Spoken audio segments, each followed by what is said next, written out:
Thank you, Mr. Speaker. The last nail is being driven into the coffin of the American Republic, yet Congress remains in total denial as our liberties are rapidly fading before our eyes. The process is propelled by unwarranted fear and ignorance as to the true meaning of liberty.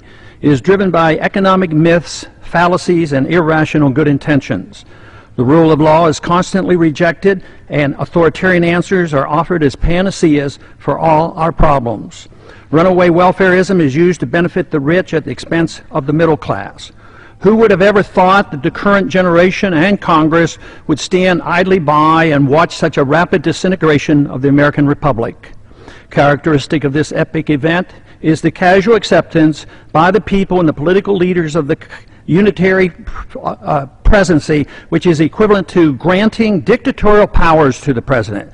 Our presidents can now, on their own, order assassinations, including American citizens, operate secret military tribunals, engage in torture, enforce indefinite imprisonments without due process, order searches and seizures without proper warrants, gutting the Fourth Amendment, ignore the 60-day rule for reporting to the Congress the nature of any military operation as required by the War Powers Resolution, continue the Patriot Act abuses without oversight, wage war at will, treat all Americans as suspected terrorists at airports with TSA groping and nude X-raying.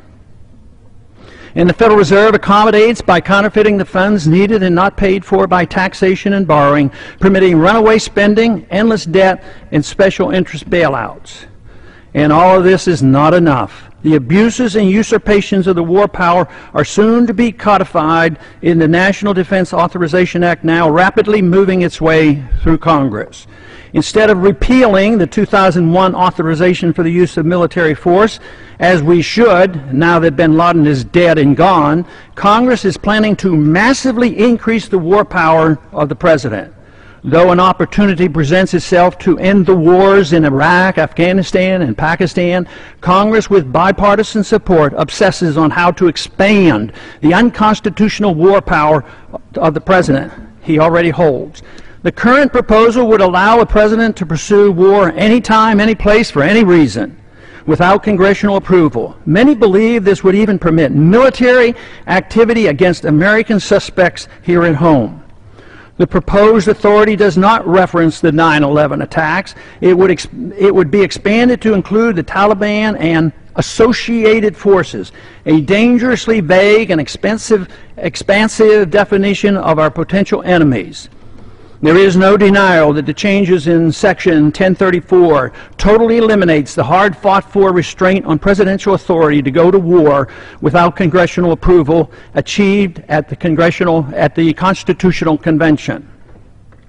Congress's war authority has been severely undermined since World War II, beginning with the advent of the Korean War, which was fought solely under a UN resolution. Even today, we're waging war in Libya without even consulting with the Congress, similar to how we went to war in Bosnia in the 1990s under President Clinton. The three major reasons for our constitutional conventions were to guarantee free trade and travel among the states, make gold and silver legal tender, and abolish paper money, and strictly limit the executive branch's authority to pursue war without congressional approval. But today, Federal Reserve notes are legal tender, gold and silver are illegal. The Interstate Commerce Clause is used to regulate all commerce at the expense of the free trade among the states. And now, the final nail is placed in the coffin of congressional responsibility for the war power, delivering this power completely to the president, a sharp and huge blow to the concept of our republic. In my view, it appears that the fate of the American Republic is now sealed, unless these recent trends are quickly reversed. The saddest part of this tragedy is that all these horrible changes are being done in the name of patriotism and protecting freedom. They are justified by good intentions while believing the sacrifice of liberty is required for our safety. Nothing could be further from the truth. More sadly is the conviction that our enemies are driven to attack us for our freedoms and prosperity, and not because of our deeply flawed foreign policy that has generated justifiable grievances and has inspired the radical violence against us.